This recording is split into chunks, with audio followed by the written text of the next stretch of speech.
Everybody see that debate last night? One down, two to go.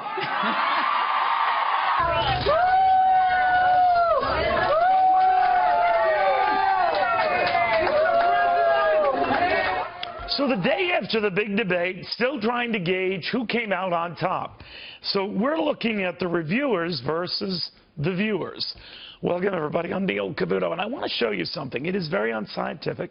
It is hardly reliable. It is more like a quick gut check that statistically doesn't jibe with some other more establishment figures. How average folks who were watching last night's debate feel. If you were looking at this through thehill.com and some of these others, you see Donald Trump. You see it in Variety. You see it in CBS New York. You see it in, can this be right, Slate, in Fortune, and in NewJersey.com. There are others, and I should be fair and accurate here. There are others that similarly have Hillary Clinton doing very, very well. The lion's share of the professional reviewers and the professional crowd says, well, Hillary Clinton did better. But if average folks watching the same debate had a knee-jerk different impression, it would not be the first time that's happened. The former Reagan advisor Ed Rollins, former Democratic pollster Pat Caddell. Pat, begin with you. What do you make of that? Knee-jerk, not exactly overly statistically reliable, but in enough cases, impressions from average folks, Donald Trump won. Well, you know, first of all, I was actually involved in a statistically significant poll last night for Breitbart and Gravis, who did it, which was based on almost 900 interviews of people who had previously agreed to be interviewed. And, you know, it was a slight Clinton win in terms of overall. But Trump won the big things, particularly for him on being plausible as president, cares about people, which is normally a Democratic issue. Honesty. She won on issues. That's not a surprise. The problem is with the pundits, whether in many places, is that they have never understood this election year or the electorate. They keep thinking this is over. They've been wrong for over a year and a half, or almost 2 years, about how much the American people want change. And I didn't particularly think that Trump did great last night, but she did not have a great message. She was prepared. And I think that what we discover is, what I discovered in the polling last night, is this is what happens in first debates. They are rarely decisive.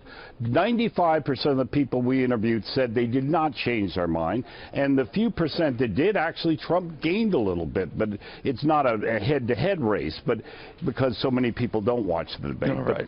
So, anyway. I was just asking if you liked it. So I didn't really care about the other stuff. Oh, okay. I'm kidding.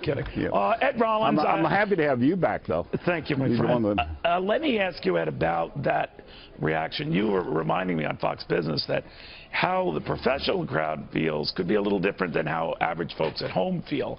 So obviously a lot of these folks who were watching maybe didn't care about debating points. Maybe they cared about other stuff. A trend it is not. I just want to hasten to add that. But what do you make of that? No, seldom do polls, do debates ever change. You go in sort of cheering for somebody, and you look at their strong points, and you basically come out saying that they won or didn't win. In my long history, which is 5 decades now, I've never really seen a debate change a large number of voters. They change sometimes a small number. The snap polls, in often cases, you know, you can vote multiple times. It's kind of sometimes the publication that the conservatives read.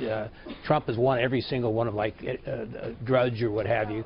So I think the key thing is he didn't have a good night, as Pat said, and there's lots of things that we can say that he could do better. Her supporters are obviously very happy. I think it stopped the bleeding that was going on. Right. But it's a dead even race, and this is going to go down to a dead even race. And she didn't get honest overnight, and she didn't basically get warm and fuzzy overnight, which are two serious things. And she's still part of the establishment. So I don't think any of her liabilities have gone away, and I think we now have to battle it out. The important thing for Trump is he now knows he has to practice and be prepared for a much better performance in the next two.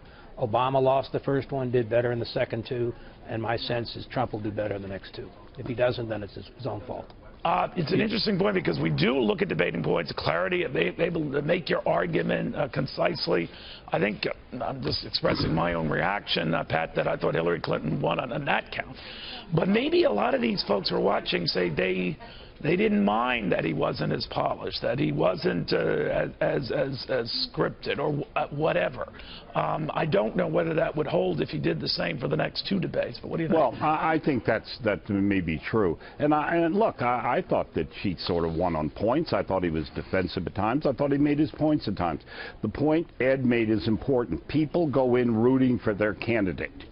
And look, when I first, in 1976, got into studying debates going back to 60, I discovered it was all a great myth. John Kennedy had topped Nixon in the first debate, everybody said, but the movement and the vote was very small. What it did is it helped his image. That's what I'm saying. These debates tend to build up about how they do, about perceptions, and that is a steady process. In that way, debates are a vehicle for challengers. Trump just standing there with her and being reasonable and not becoming totally crazy or something. With some of the undecided, you have 2 very unpopular candidates, and he did all right. All right, guys, I want to thank you both very, very much. Thank you.